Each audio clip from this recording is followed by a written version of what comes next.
Welcome to RJVN channel. ಈ ದಿನ ನಾವು ಒಂದು 7-8 ಜನ ಟೆಂಪೋ ಟ್ರಾವೆಲರ್ ಎಲ್ಲ ಮಾಡಿಕೊಂಡು ನಾವು ಹೊರನಾಡು ಅನ್ನಪೂರ್ಣೇಶ್ವರಿ ಕ್ಷೇತ್ರಕ್ಕೆ ಬಂದಿದ್ದೀವಿ. ಅಲ್ಲಿ ಒಳಗಡೆ ಎಲ್ಲ ಇದನ್ನು ಕ್ಯಾಮ್ರಾ ಇದೆಲ್ಲ ಮೊಬೈಲ್ ಎಲ್ಲ ಬಿಡೋದಿಲ್ಲ.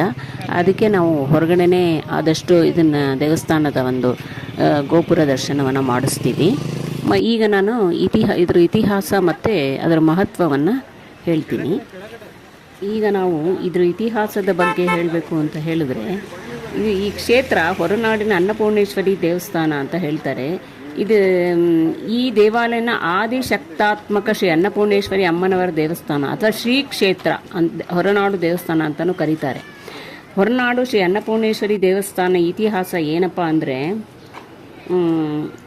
ಕರ್ನಾಟಕದ ಜನಪ್ರಿಯ ದೇವಾಲಯಗಳೇ ಇದು ಒಂದು.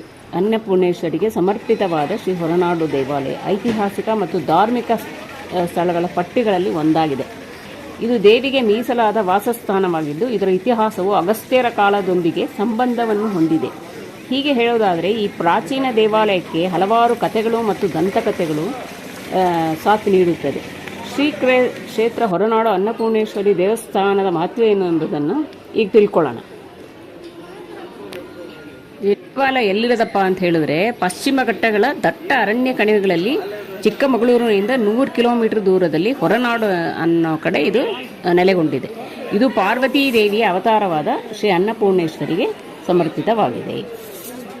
ಭದ್ರಾ ನದಿಯ ದಳದಲ್ಲಿರುವ ಇದನ್ನು ಆದಿಶಕ್ತಿಯಾತ್ಮಿಕ ಶ್ರೀ ಅನ್ನಪೂರ್ಣೇಶ್ವರಿ ದೇವಸ್ಥಾನ ಅಥವಾ ಶ್ರೀ ಕ್ಷೇತ್ರ ಹೊರನಾಡು ದೇವಸ್ಥಾನ ಅಂತಲೂ ಕರೀತಾರೆ. ಈ ಹೊರನಾಡು ಅನ್ನಪೂರ್ಣೇಶ್ವರಿ ದೇವಸ್ಥಾನದ ಇತಿಹಾಸ. ಇಲ್ಲಿ ನಿಮಗೆ ಅನ್ನಪ್ರಸಾದವೂ ಇರುತ್ತದೆ. ಏಕಾದಶಿ ದಿನ ಒಂದು ಬಿಟ್ಟು ಇಲ್ಲಿ ಮಿಕ್ಕ ದಿನಗಳಲ್ಲಿ ಪ್ರಸಾದವನ್ನು ನೀಡ್ತಾರೆ. ಈ ಇದು ಇವತ್ತಿನ ವ್ಲಾಗು. ಇದನ್ನು ಇಷ್ಟ ಆಯಿತು ಅಂದರೆ ಲೈಕ್, ಶೇರ್ ಆ್ಯಂಡ್ ಸಬ್ಸ್ಕ್ರೈಬ್ ಮಾಡಿ.